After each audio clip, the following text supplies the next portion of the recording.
Here's Bill O'Reilly. We're going to talk about the race baiting that's been going on. This is a clip from 2010.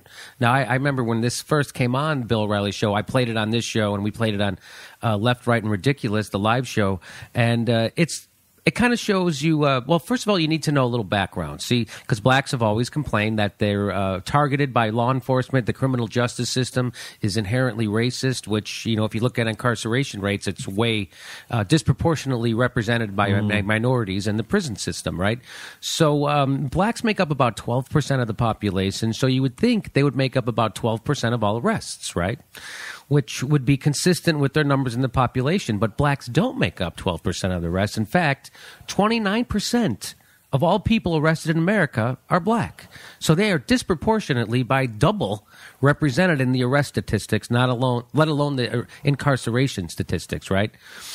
But you need to use Fox News race baiting math, and you can turn those numbers upside down on their head and make whites out to be the oppressed people in America and blacks a bunch of finger-pointing whiners who need to shut up. Think I'm kidding? Let's watch Bill O'Reilly do a little math. All right, let me throw some stats at you and see how this is going to play out, okay? Crime. This is an amazing stat. 28% of those incarcerated are black. But arrested, I should say, are black. 69% are white. So whites dominate the arrest sheets far more than their population. You always hear the cops are picking on the African Americans, but whites are arrested way higher than African Americans.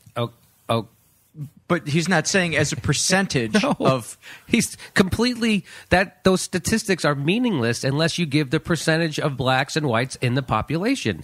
Blacks make up a little over 12% of the population, and they are arrested. 28% of people arrested are black, so they're disproportionately by double. And the real number to me would be the percentage of those arrested compared to those convicted.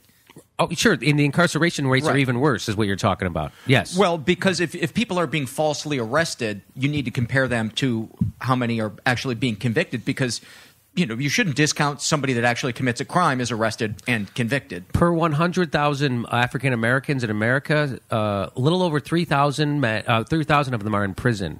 For every 100,000 whites, a little under 500 of them are in prison. So they are disproportionately represented in the prison system. So that's what you're saying, right? No, how come I keep misunderstanding you? No, what I'm saying is you need to know to find out whether or not people are being unnecessarily arrested, you should compare how many people are arrested but not convicted, because that is indicative of an unnecessary arrest. So you're saying that you can just because somebody's convicted doesn't mean they're unfairly convicted, right? But what you're saying is that I would say that those numbers actually represent an inherent racism in the prison system. You would say not. I would say a better number to look at would be that other number. So if someone is because someone is frivolously arrested and then frivolously convicted, that wouldn't show up in your statistic. Right. You're saying that if someone's frivolously arrested, that they will be let go, and they're not. Well, what's also hard to say is, people that are economically disadvantaged are going to have to commit crimes sometimes to survive. So you're saying so some of those people that are convicted, it may not be for a dangerous crime. It may just be because they were trying to survive. But also, like a lot of probably from the statistics, a disproportionate amount of black people are arrested for actual crimes that are also committed by white people who are not arrested. Right. In other words, drugs. In other words, way more black people got busted for smoking crack than frat guys who did coke. Right. White frat guys doing coke in their dorm room. You're talking about another hidden racism in the criminal justice system, which is selective enforcement. Right. Yes, that I think is a much more telling stat. I saw I was in Iowa one time and I was reading the front page of the newspaper. And there was two stories, completely unrelated. One was a white man had been found guilty of molesting a child and received, I want to say, like a year in prison and then like probation. a black man had been caught smoking crack and was given 10 years in prison. Well, and so what is happening here is Bill is pretending not to understand how math works or statistics work in order to confuse his own viewers into, and what this is a very subtle form of race baiting. He's saying those black people who complain about the injustices of our criminal justice system are just whiners. They're just complaining and whiners. In fact, 70% of the people who are arrested are white. Well, guess what? Whites make up almost 80% of the population, you knucklehead. That means that they're actually underrepresented. He should be ashamed of himself for pulling out a statistic like that. I mean, it's... I think that they're beyond shame because here's Bill O'Reilly teaching a master class in the subtle art of race baiting. Once again, that was from 2010. This is from 2012. Once again, according to Bill O'Reilly and Fox News, the problem in the Trayvon Martin case is not that the police department never arrested nor charged the crazed gun-toting vigilante who convicted a black kid for being black in his mind, chased him down, and gunned him dead. That's never the problem with this case. Bill has another villain he wants to distract you with. And wouldn't you know it, it's also his political enemies over at MSNBC and CNN. MSNBC and CNN, to some extent, have a vested interest in seeing Zimmerman punished because they've already found him guilty on the air. So they're not going to respect any verdict but guilty. Therefore, those entities will tell the American public that racial injustice has been done if there's not a conviction.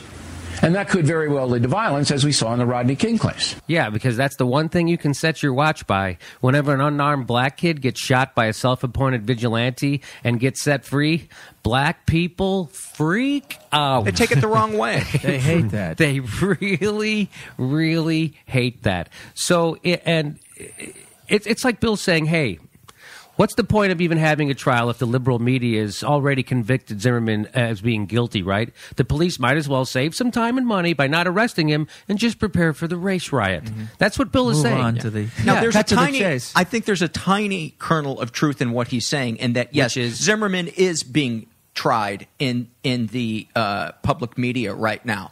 But what really needs to happen is the case needs to be opened and done thoroughly, yes. And people need to be informed of why the decision was made not to arrest him. I don't think anybody, Paul, I hear what you're saying, that when you say he's being tried in the media, I think what's happening is that facts are being revealed about this case in the media, and people are being appropriately outraged about it. Yes. And then people say, oh, you shouldn't do that. You shouldn't be outraged because we haven't had a trial yet. Well, the reason why people are outraged is because there isn't a trial. Exactly. Exactly. It's an unusual case. You can't tell people to stop convicting this guy in the media and wait for the trial if he hasn't been arrested and there isn't a trial. He hasn't been arrested in the media yet.